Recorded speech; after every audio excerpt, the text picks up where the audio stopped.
The control parameter function will allow us to expose certain parameters of a function or an object to the trio operator so that they'll be able to adjust it. So to begin, what we're going to do is drag a group into our scene tree, and since it is a control function, we need this top level group because this object is going to be thrown onto this top level group.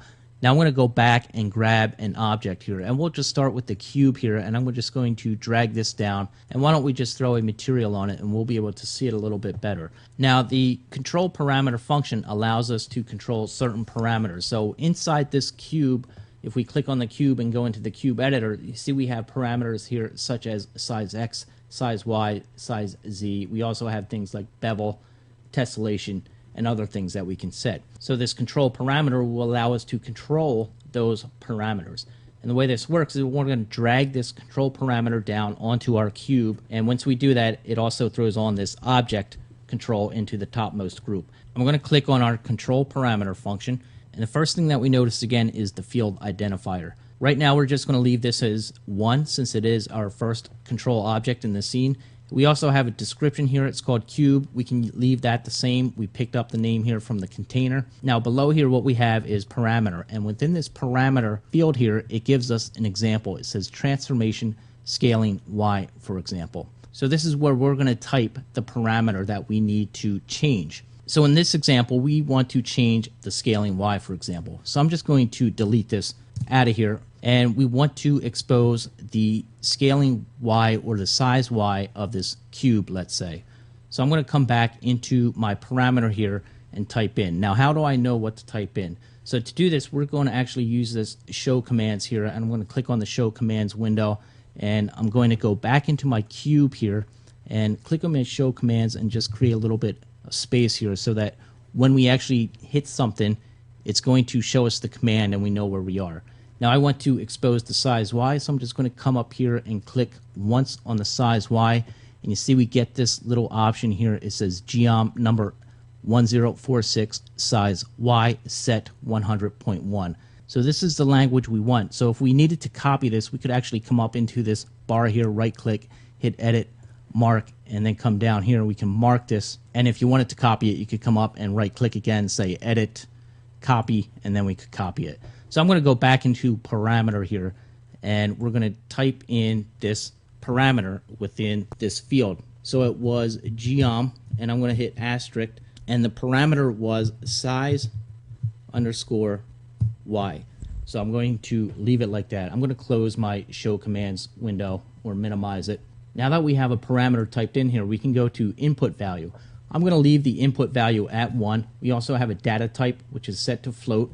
I'm just going to leave it as is at the moment. And the other settings I'm going to leave as is right now too. So what I want to do is actually go into Trio and test this. So I'm going to save this scene here, and we're going to go into Trio and test it. Okay, so once I'm in Trio, I'm going to come in and import these scenes here. So I'm going to go to control param scene that I saved off, and I'm just going to import it, and I'm just going to drag it left to import it, and we're going to click on it here, and within our tab field what we have is the exposed value here. So if I click on it in the upper right, we now have our parameter that we can adjust, and as I adjust it, you can see how it adjusts the size Y of this cube. So we can go back into Artist now, and we'll try some other things. So once back in Artist, we want to try a different value here. So I'm just going to copy this cube and move it left here. And this is going to be our second cube. So I'll just rename this to cube 2. So this time with this cube, what we want to do is work with the bevel. So I'm going to, again, open up my show commands window, and I'm just going to create some space here, and then I'm going to click on my bevel. And when I click on bevel, we get the option here. It says geom number 1360 bevel set 0.1. So this is the language that I want to type in here. So I'm going to close my show commands window. So I'm going to go into my parameter function here, and this is our second control function. So I'm going to type in 2 here. Again, the description is cube, so I just type in cube 2 to match that container description. The parameter, we don't want the geom size Y anymore. We want to work with the bevel. So now I need to come in here and type the language in here. So I'm going to type in geom asterisk bevel, and this will now expose the bevel. The input value I'm just going to leave at 1 again. The data type I'm going to leave at float. This time we're going to turn on normalize, and when we turn on normalize, what we have is a minimum input value, maximum input, minimum value, and maximum value. Minimum input I'm going to set to 1. Maximum input I'm going to set to 10. Minimum value I'm going to leave as is. Maximum value I'm going to leave as is. The minimum input and maximum input is what the Trio operator or the graphic operator in the control room will see. So we're going to leave these as is. I'm going to hit save, and we're going to go back into Trio and test this one. So once in Trio, I'm going to re-import my scene here, and I'm just going to right click and hit re-import and then double click it again. Now it exposes our second cube here. And when we come into our tab field and see number 2 field identifier, here we have our input value. So we went from 1 to 10. So as I adjust this, you can see how it adjusts the bevel of this cube. And it only goes from 1 to 10 because this is the minimum value and the maximum value that we set in Artist. So let's jump back into Artist again. So this time let's do one more. We're going to go back into our built-ins folder, and we're going to use a cogwheel for this. So let's drag a cogwheel down, and I'm just going to throw a material on it as well. We'll move it right a little bit so we can see it, and also I'm going to rotate it.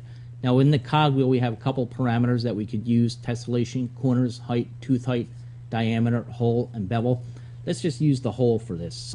So to get the language for the hole, I'm going to go into my show commands window again, and I'm just going to give us a little space there so I know where we are, and I'm going to hit hole here, and within the show commands we get this little option here for geom number 1597 hole set. So this is the language that we want to use. I'm going to close my show commands. I'm going to go back into my control functions, drag this control parameter onto my cogwheel, and then click in the control parameter.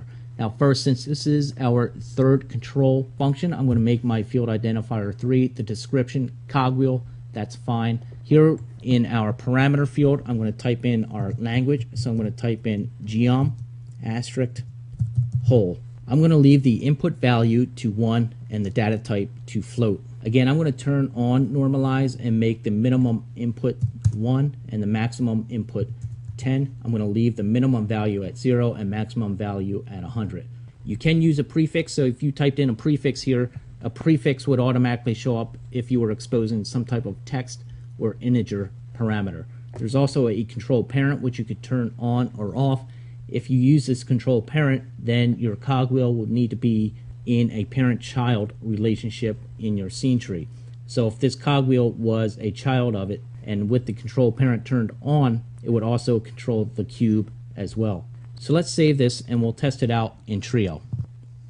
So once in Trio, I'm going to come over here and re-import my scene by right-clicking, and once I double-click on our scene here in the tab fields, we now have our third field identifier. And when I click on my third field identifier and go into the editor here, we have our numeric value, which we can adjust. So as I adjust my numeric value, you can see how it adjusts the hole. Now it only goes from 1 to 10 because this is the minimum value and the maximum value that we entered within Vizrt Artist.